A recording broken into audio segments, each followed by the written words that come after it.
broken column may be all that remains of an entire civilization, blasted apart by an incredible explosion. Atlantis.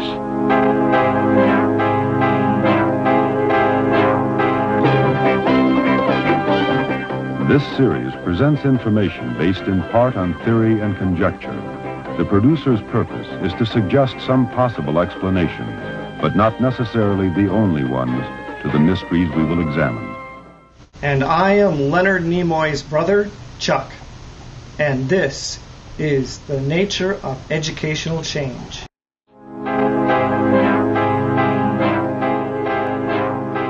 Robert Evans suggests radical change is needed in schools by a changing paradigm. Change is needed. Many of our school reformers and leaders would agree that even major, even radical change is needed.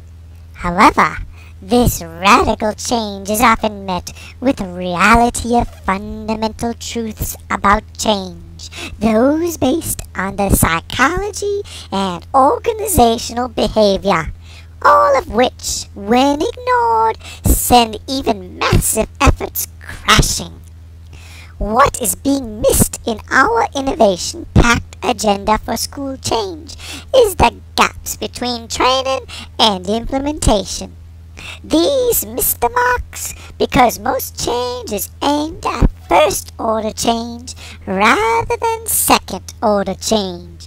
First-order change is change that tries to change the effectiveness or efficiency of things we already do, while second-order change is set out to make change in a systemic way, modify the way organizations operate, change beliefs, and alter their norms. It sets out to not only change a person's way of doing their work, but to set out to change the beliefs and perceptions of that work. Many of those futile attempts at change have been answered in the abandonment of traditional, rational, structural paradigms of change towards a new paradigm of strategic, systemic change practices and ideology. Rational, structural paradigms of change are those nestled in the concept of scientific management, specifically in the conceptual assumptions of stability, rationality, and structure.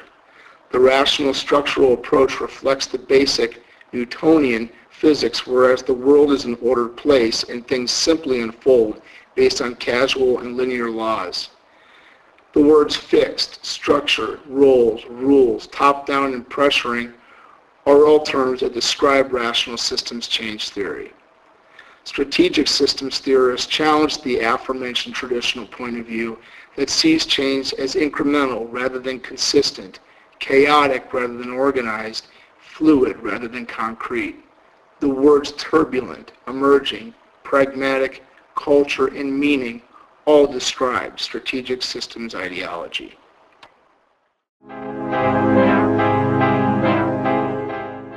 King Arthur led his knights of the Round Table in search of the cup that Christ drank from.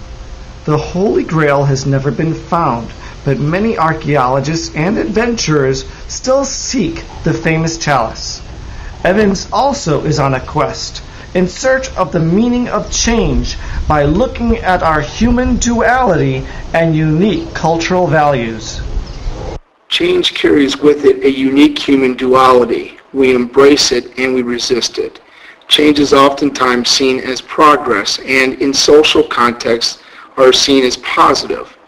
Western thought, partially in America, has viewed and valued change as growth and can be sensibly related to the idea that America, in its comparably young existence, has been marked by revolution to growth, to innovation, to creativity, and perhaps even overgrowth, has marked a point of seeing new things as oddity, whereas before there seemed to be a sense of innocence and naivety. We have become ambivalent to change and seemingly have taken it for granted, leaving resistance as a huge implication for educational reform. Much of the resistance to change can be traced to our natural impulse to what is new. Nisbet refers to this as the conservative bent of human behavior that manifests desire to preserve, hold, fix, and keep stable. This conservative impulse is vital of human survival. Humans need to seek and find patterns and need to learn from, often repetitive, experiences. It is no wonder, then, that change creates anxiety and stress. Though sounding unwanted, it is actually constructive for those seeking changes as it shapes for learning, which is essential to the change process. Change challenges our competence as we strive to feel effective and valuable in the face of something new. It creates confusion as it forces and challenges our dependability of roles and rules, especially in organizational structures, and it causes conflict between groups of people and often produces winners and losers, which inevitably leads to a hierarchy and struggle for power. Simply stated, leaders need to be aware of these human agonies and their impending resistance, not as problematic, but potentially beneficial to the implementation of innovation.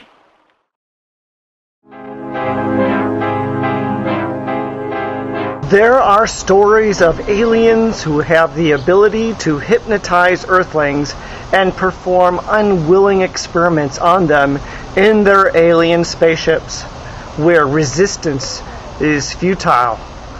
In the culture of change, Evans believes that the educators should understand the resistance of individuals, where resistance may not be too futile if change is implemented through research. Understanding that resistance of individuals may be the byproduct of a natural reaction to a change in one's reality or stability in life, the resistance of an organization is also a key perspective needed by change agents. Though culture has many meanings, organizational culture is eloquently described by Edgar Schein as the basic assumptions and beliefs that are shared by members of an organization that operate unconsciously. It then defines a take-for-granted fashion an organization's view for itself and its environment.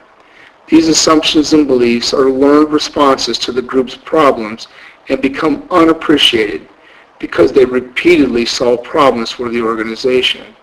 In essence, they become the way the group automatically presents itself in the physical and social environment, the way they demonstrate values or the way things are done, and the way the group shares convictions that shape the behavior of how an organization thinks, perceives, and feels. Organizational culture can confine individual members' perspective and approaches to problem solving. Individuals join an organization and learn the organization's traditions and ways. The individual adopts the organization's perspectives. Individuals become dependent on the organization, thus creating opposition to change when it threatens the safety of this dependency. In order to change these organizations or cultures of resistance, one will have to dig deep and look at it systemically, of which that will involve changes of attitudes, actions, artifacts that have been developed over an extended period of time. Reculturing is the name of the game for large-scale systemic change.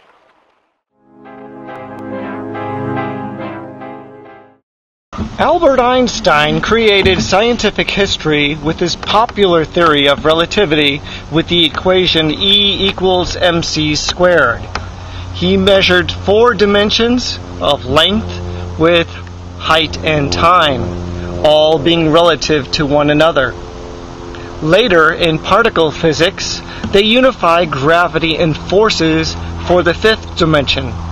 Evans also measures dimensions, using the dimensions of change, and this change is made by challenging people to face realities they would prefer to avoid. The 5th dimension is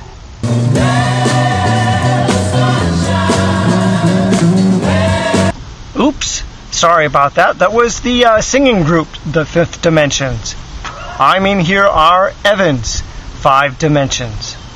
Implementation, substance, staff, setting, and leadership.